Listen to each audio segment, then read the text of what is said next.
Bollywood silver screen presenting the man who knew infinity. इस कहानी की शुरुआत होती है 20th सेंचुरी की शुरुआत से और ये कहानी एक सच्ची कहानी है। ये कहानी है रामानुजन की और ये उस वक्त की कहानी है जब हमारा देश अंग्रेजों के अधीन था, यानी कि हम अंग्रेजों के गुलाम थे। रामानुजन एक पढ़ा लिखा इंसान नहीं था, उसके पास कोई डिग्री नहीं थी, लेकिन फिर भी उसे मैथमेटिक्स में बहुत रुचि थी।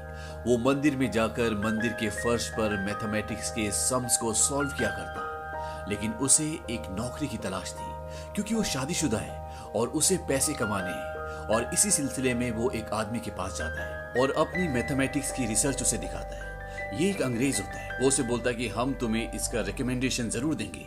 रामानुजन बोलता है कि मेरी शादी हो चुकी है और मेरे पास रिकमेंडेशन है, मुझे जॉब चाहिए, और वो उसकी इंसल्ट करके वहां से निकाल देता है। रामानुजन बहुत ही गरीब है और उसे अपना घर चलाने के लिए पैसों की जरूरत है और जिसके लिए उसे नौकरी करनी पड़ेगी, लेकिन उसके पास कोई डिग्री नहीं है, इसीलिए उसे कोई भी नौकरी नहीं देना चाहता। और यहाँ तक कि शादीशुदा होने के बाद भी उसे गरीबी की वजह से, जगह कम होने की वजह से अपने दोस्त के साथ सोना पड़ता है। अब रामानुजन अगले दिन एक जगह और जाता है और वो अपनी मैथमेटिकल रिसर्च एक आदमी को दिखाता है। इसका नाम होता है नारायणा। नारायणा उसकी रिसर्च को देखकर काफी इंप्रेस होता है और वो उसे सर फ्रांसिस के पास ले जाता है, जिसके लिए वो काम करता है, और वो उन्हें बोलता है कि ये हमारा न्यू क्लर्क है। सर फ्रांसिस रामानुजन की हालत को देखकर कहते हैं कि ऐसा लगता है कि ये गलियों में रहता है, इसे ले जाओ यहाँ से। लेकिन रामानुजन कहता है कि मैं नंबर्स के साथ बहुत अच्छा हूँ और अभी मैं आपको सिर्फ एक कांच का टुकड़ा लग रहा हूँ, लेकिन बहुत जल्द आपको पता चल जाएगा कि मैं कांच का टुकड़ा नहीं बल्कि एक हीरा हूँ। और रामानुजन ऐसी बात इसलिए बोलता है क्योंकि उसे अपनी कैलकुलेशन पर, अपनी मैथमेटिक्स पर और अपने आप पर बहुत विश्वास होता है। और इसके बाद रामानुजन को वो जॉब मिल जाता है। इसके बाद रामानुजन अपनी माँ और अपनी पत्नी के लिए एक घर किराए पे लेता है ताकि वो सब साथ रह सके, और उसकी माँ और उसकी पत्नी वहां पर आ जाती है। वहां पर एक ही बेड होता है और वो अपनी पत्नी को बोलता है कि मैं जमीन पर सो जाऊंगा, मैं इसका आदी हूँ, तुम बेड पर सो जाना। और इसके बाद रामानुजन काम पर चला जाता है। काम पर जाने के बाद जब रामानुजन काम करता है, कैलकुलेशन करता है, तो वो एबेकस का यूज नहीं करता। एबेकस एक पुरानी तरह का कैलकुलेटर होता है। और जब मिस्टर नारायण उससे पूछते कि तुम इसका इस्तेमाल क्यों नहीं करते, वो कहता है कि इससे फास्ट मैं अपने दिमाग में कैलकुलेशन कर सकता हूँ। इस बात से मिस्टर नारायण काफी इंप्रेस होते हैं, लेकिन वो उसे कहते हैं कि जब सर फ्रांसिस यहाँ पर आएंगे तो कम से कम इसे इस्तेमाल करने का बहाना यानी कि प्रेटेंड कर लेना, ताकि उन्हें लगे कि तुम इसका इस्तेमाल कर रहे हो। कुछ टाइम काम करने के बाद रामानुजन के बॉस को पता चल जाता है कि ये एक माइलस्टोन है, ये बहुत ही टैलेंटेड है, और वो उसे ये बोलता है कि मैं तुम्हारा काम आउट ऑफ इंडिया किसी से इंट्रोड्यूस करूंगा। और जब रामानुजन अपनी माँ और अपनी पत्नी को ये बात बताता है कि शायद उसे विदेश जाने का मौका मिले, इस बात से उसकी पत्नी खुश होती है, लेकिन उसकी माँ कहती है कि ऐसा नहीं हो सकता, हम ब्राह्मण हैं और हम समंदर पार नहीं कर सकते। इस बात से रामानुजन को डिसअपॉइंटमेंट होती है, लेकिन रामानुजन के साथ काम करने वाले नारायण उसे बोलते हैं कि तुम्हारा काम तुम्हारे साथ नहीं मरना चाहिए, ये बेमिसाल है, तुम्हें इसे पब्लिश करना चाहिए। और रामानुजन अपने काम की कुछ कॉपी GH हार्डी को, जो यूनिवर्सिटी ऑफ कैम्ब्रिज में एक फेमस मैथमेटिशियन है, उन्हें भेजता है। और GH हार्डी को रामानुजन का काम बहुत पसंद आता है, वो उसके काम में इंटरेस्ट लेते हैं। और GH हार्डी को रामानुजन का काम इतना पसंद आता है कि वो उसे इंग्लैंड बुला लेते हैं। और जब रामानुजन ये बात अपनी वाइफ को बताता है तो उसकी वाइफ बोलती कि ये हमें मना है, हम समंदर पार नहीं कर सकते, और अगर हमने ऐसा किया तो हमारे बच्चों से कोई शादी नहीं करेगा, हमसे कोई बात नहीं करेगा। रामानुजन बोलता है कि मुझसे कोई बात ना करे, इससे मुझे कोई फर्क नहीं पड़ता, लेकिन तुम मुझसे बात करना। उसकी वाइफ बोलती है कि तुम मुझसे वादा करो, वहां जाने के बाद जल्द से जल्द तुम मुझे बुला लोगे। रामानुजन कहता है ठीक है। और अब रामानुजन को अपने बाल, अपनी चोटी भी कटवानी है और वो अपनी पत्नी से बोलता है कि इसे काट दो। हालांकि आज ये बात बहुत आम है, लेकिन 20वीं शताब्दी की शुरुआत में ब्राह्मण अपने बाल, अपनी चोटी नहीं कटवा सकते थे। लेकिन रामानुजन अपनी पत्नी को बोलता है कि इसे काट दो, और उसकी पत्नी उसके बालों को काट देती है। और उसके बाल देखने के बाद रामानुजन की माँ को बहुत दुख होता है, क्योंकि एक ब्राह्मण के बाल कटना मतलब पूरे समाज में उनकी बदनामी होना। लेकिन फिर भी उसकी माँ उसका साथ देती है। और जब रामानुजन इंग्लैंड जा रहा होता है तो उसकी माँ उससे बोलती कि कभी भी अपनी प्रार्थनाओं को मत भूलना और अपने खाने को अशुद्ध मत करना, यानी कि किसी भी तरह का नॉनवेज मत खाना। और इसके बाद रामानुजन अपनी पत्नी और अपनी माँ से अलविदा कहता है। और अब रामानुजन हिंदुस्तान के एक शहर मद्रास से इंग्लैंड की इतनी बड़ी यूनिवर्सिटी यानी कि यूनिवर्सिटी ऑफ कैम्ब्रिज तक पहुंच चुका है, जहां पर इस दुनिया का हर एक स्टूडियस बच्चा पढ़ना चाहता है। कैम्ब्रिज यूनिवर्सिटी में जीएच हार्डी के रामानुजन को बुलाने के इस फैसले में उनके साथ का कोई भी लेक्चरर प्रोफेसर उनके साथ नहीं होता। वो सब ये सोचते हैं कि वो झूठ बोलता है, क्योंकि उसने जो भी डिटेल्स भेजी हैं, जो भी उसने फॉर्मूला सॉल्व करके भेजे हैं, उसका रामानुजन के पास कोई भी प्रूफ नहीं है। रामानुजन जीएच हार्डी से मिलता है और वो उसे बोलते कि कल सुबह 10 बजे हम मिलेंगे ताकि हम आगे काम कर सकें। अगले दिन रामानुजन जीएच हार्डी के रूम में जाता है और आज उसने शूज नहीं पहने होते, आज उसने चप्पल पहनी होती है, क्योंकि उसे शूज पहनने की आदत नहीं होती। यहाँ पर लिटिल वुड भी आता है। लिटिल वुड जीएच हार्डी के साथ काम करता है और अब जीएच हार्डी रामानुजन को बोलते हैं कि तुम्हें कुछ लेक्चर्स अटेंड करने होंगे, क्योंकि जो भी तुम्हारी थ्योरीज है तुम्हें उसे प्रूव करना होगा ताकि इस काम को दुनिया तक पहुंचा सके और आसान भाषा में ये सब को समझाया जा सके। रामानुजन को दरअसल ये अभी तक बहुत ग्रांटेड, बहुत कैजुअल ले रहे होते हैं। रामानुजन उन्हें बताता है कि लेटर में मैंने लिखा था कि जो मैं आपको भेज रहा हूँ वो बस मेरे काम का एक सैंपल है, मेरे पास इससे भी बहुत ज्यादा है जो मैं आपके साथ शेयर कर सकता हूँ। और इसके बाद वो उन्हें एक नोटबुक देता है जिसमें उसने मैथमेटिक्स के बहुत सारे फॉर्मूलाज, बहुत सारी थियरीज लिखी होती हैं। और जब जीएच हार्डी और लिटिल वुड उसको देखते हैं तो हैरान हो जाते हैं। तभी रामानुजन एक और नोटबुक निकालता है। वो कहता है कि मेरे पास एक और है, और ये सारी की सारी रामानुजन की खुद की डिस्कवरीज होती हैं। अगले दिन रामानुजन एक क्लास में जाता है और वहां पर ब्लैक बोर्ड पर एक मैथमेटिकल थ्योरम लिखी जाती है, और जो लेक्चरर होता है वो रामानुजन को बोलता है क्या तुम्हें समझते हो? वो कहता है हाँ मैं समझता हूँ। लेक्चरर बोलता है लेकिन तुमने कोई नोट्स नहीं लिए, अगर तुम समझते हो तो इसको करके दिखाओ। और रामानुजन कुछ ही पलों में उस थ्योरम को सॉल्व कर देता है। लेक्चरर पूछता है तुमने कैसे किया, जबकि मैंने थ्योरम का प्रूफ कंप्लीट नहीं किया था, तुम्हें कैसे पता? रामानुजन बोलता है कि मुझे नहीं पता, बस मैंने कर दिया। इसके बाद लेक्चरर क्लास को खत्म कर देता है और वो रामानुजन से कहता है कि दोबारा ये सब मेरी क्लास में मत करना और निकल जाओ यहाँ से। वो रामानुजन को वहां से निकाल देता है। जहां रामानुजन को उसके इस काम के लिए एप्रिसिएशन मिलना चाहिए था, वहीं उसकी इंसल्ट की जाती है और इस भेदभाव से रामानुजन को बहुत दुख होता है। और जब रामानुजन जीएच हार्डी के पास जाता है तो जीएच हार्डी उससे पूछते कि उस थ्योरम का जवाब तुम्हें कैसे पता चला जो लेक्चरर ने ब्लैक बोर्ड पे लिखी थी। रामानुजन बोलता है कि वो अपने आप मेरे दिमाग में आ गई, मुझे कुछ नहीं पता।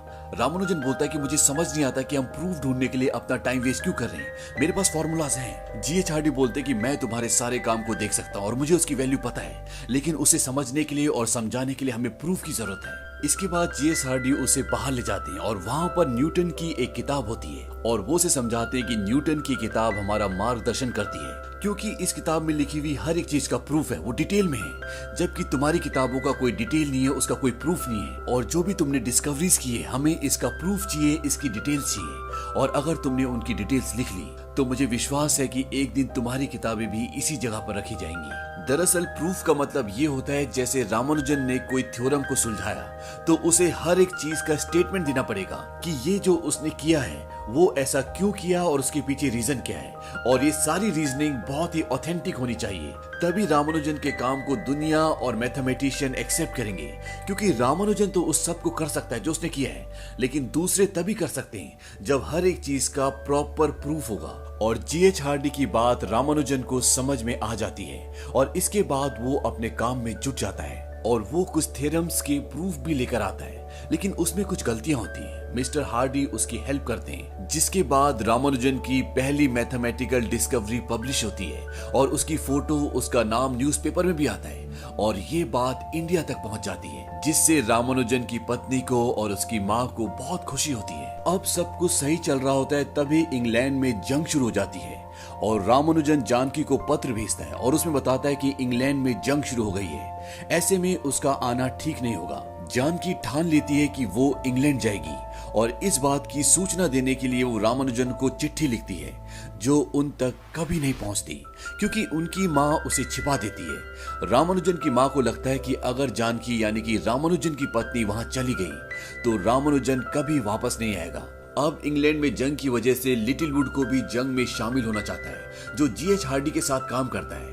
और लिटिल वुड रामानुजन को बहुत पसंद करता है क्योंकि वो उसकी क्षमता जानता है। जाने से पहले वो एक चिट्ठी जीएच हार्डी को लिखता है। वो कहता है कि तुम्हारे पास रामानुजन है, ये किसी मिरेकल से कम नहीं है और हमें उसे जैकोबी से कंपेयर नहीं करना चाहिए। जैकोबी अपने वक्त के बहुत बड़े मैथमेटिशियन थे।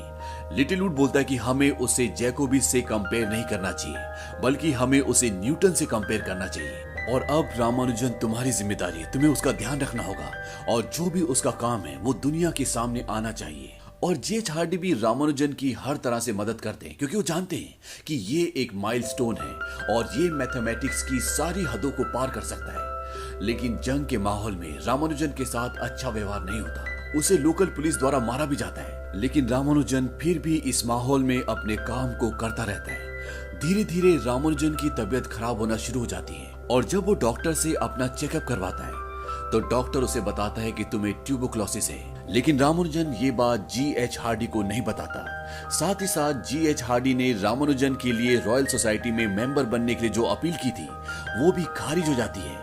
रामानुजन चारों तरफ से परेशानियों से घिर चुका है, उसकी तबीयत खराब है, उसकी अर्जी को खारिज कर दिया गया है और उसकी पत्नी का उससे कोई संपर्क नहीं है। इन सब बातों से वो बहुत फ्रस्ट्रेट हो जाता है और वो रेलवे स्टेशन पर जाकर ट्रेन के आगे कूद जाता है। लेकिन इससे पहले कि वो ट्रेन के नीचे आता, ट्रेन कंडक्टर उसे देख लेता है और वो ट्रेन रोक देता है। इसके बाद रामानुजन को हॉस्पिटल ले जाया जाता है और वहां पर जी.एच. हार्डी भी आते हैं और अब जी.एच. हार्डी को पता चल जाता है कि रामानुजन को ट्यूबरक्लोसिस है और वो ज्यादा दिन तक जिंदा नहीं बचेगा। Doctor G H. हार्डी को बताते हैं कि रामानुजन को अब कोई बचा सकता है तो सिर्फ प्रेयर्स, इसके अलावा इसका कोई इलाज नहीं है। वहीं जी.एच. हार्डी को ये बिल्कुल नहीं पता होता कि रामानुजन की जिंदगी में इतनी सारी मुसीबतें चल रही हैं। वो उसे कहता है कि अगर तुमने मुझे पहले बताया होता तो मैं शायद कुछ मदद कर पाता। रामानुजन को वो ये भी बोलते हैं कि मैं एक अच्छा दोस्त नहीं हूँ, मैं कभी भी नहीं था, मेरी जिंदगी सिर्फ मैथमेटिक्स है, इसके अलावा कुछ भी नहीं। इसके बाद रामानुजन जी.एच. हार्डी को बोलता है कि आपको पता है कि मुझे मैथमेटिक्स के नए नए आइडियाज कहाँ से मिलते हैं। वो कहते हैं हाँ। रामानुजन कहता है मेरे ईश्वर नामागिरी वो मुझसे बात करते हैं, जब मैं सोता हूँ, जब मैं जागता हूँ, जब मैं प्रे करता हूँ, वो सारे फॉर्मूलाज मेरे दिमाग में डाल देते हैं।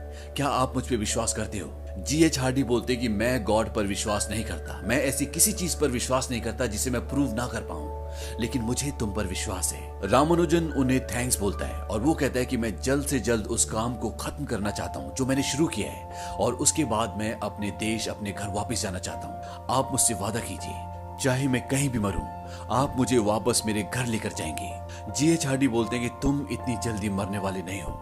रामानुजन बीमार है, कमजोर है, फिर भी वो पार्टीशन थ्योरी ऑफ नंबर्स के प्रूफ्स पर काम करता है और वो अपने काम को कंप्लीट कर लेता है। और उसका काम देखकर कैम्ब्रिज यूनिवर्सिटी के बड़े से बड़े मैथमेटिशियन, बड़े से बड़े लेक्चरर सबके होश उड़ जाते हैं क्योंकि रामानुजन का काम बेमिसाल होता है और किसी को यकीन भी नहीं था कि वो इस काम को पूरा कर सकता है। और अब जी.एच. हार्डी एक बार फिर से चाहते हैं कि रामानुजन को रॉयल सोसाइटी की फेलोशिप मिले और इस बार उसे फेलोशिप मिल जाती है। हालांकि कई लोग अभी भी होते हैं जो नहीं चाहते कि रामानुजन को ये फेलोशिप मिले क्योंकि वो एक इंडियन है, लेकिन जी.एच. हार्डी के प्रयासों से उसे ये सम्मान मिलता है जो कि उसके लिए अपनी जिंदगी की बहुत बड़ी अचीवमेंट होती है और इसके लिए रामानुजन को वहां पर बहुत सम्मान दिया जाता है और ये सम्मान उन लोगों के द्वारा दिया जाता है जो अपने अपने क्षेत्र में बहुत बड़े बड़े दिग्गज होते हैं। और इसके बाद रामानुजन जी.एच. हार्डी को अलविदा कहता है क्योंकि वो अपने देश आना चाहता है। जी.एच. हार्डी को इस बात का बहुत दुख होता है क्योंकि वो नहीं चाहते कि रामानुजन जाए, वो चाहते कि वो उनके साथ काम करे, लेकिन उसे अपने परिवार के पास जाना है। इसीलिए रामानुजन इंडिया अपने देश वापस आ जाता है और वापस आने के बाद वो बीमारी से नहीं जीत पाता और 1 साल के अंदर उसकी मृत्यु हो जाती है। और जब रामानुजन की मृत्यु की खबर जी.एच. हार्डी को पहुंचती है तो इस बात से उन्हें बहुत दुख होता है क्योंकि उन्होंने कहीं ना कहीं अपनी जिंदगी का एक बहुत महत्वपूर्ण हिस्सा, बहुत महत्वपूर्ण दोस्त खो दिया था क्योंकि वो रामानुजन की शख्सियत से, उसके काम की ओरिजिनलिटी से बहुत ही प्रभावित थे। लेकिन अब रामानुजन इस दुनिया में नहीं रहा। मात्र 32 साल की उम्र में रामानुजन इस दुनिया को छोड़कर चला गया, लेकिन उसने मैथमेटिक्स की दुनिया में जो काम किए उसे रहती दुनिया तक याद रखा जाएगा। सन 1920 में रामानुजन की मृत्यु हुई और सन 1976 में उनकी एक खोई हुई नोटबुक मिली जिसमें ग्राउंड ब्रेकिंग फॉर्मूलाज थे और आज उन फॉर्मूलाज का इस्तेमाल ब्लैक होल के बिहेवियर को समझने में किया जाता है। ये फॉर्मूलाज उन्होंने अपनी जिंदगी के आखिरी साल में बनाए थे। रामानुजन और जी.एच. हार्डी ने 5 सालों तक एक साथ काम किया और इन्होंने जो काम किया उसे जिंदगी में कभी भुलाया नहीं जा सकता। रामानुजन को बीथोवन से भी कंपेयर किया जाता है। तो ये थी कहानी रामानुजन की। उम्मीद करते हैं कि ये कहानी आपको पसंद आई होगी।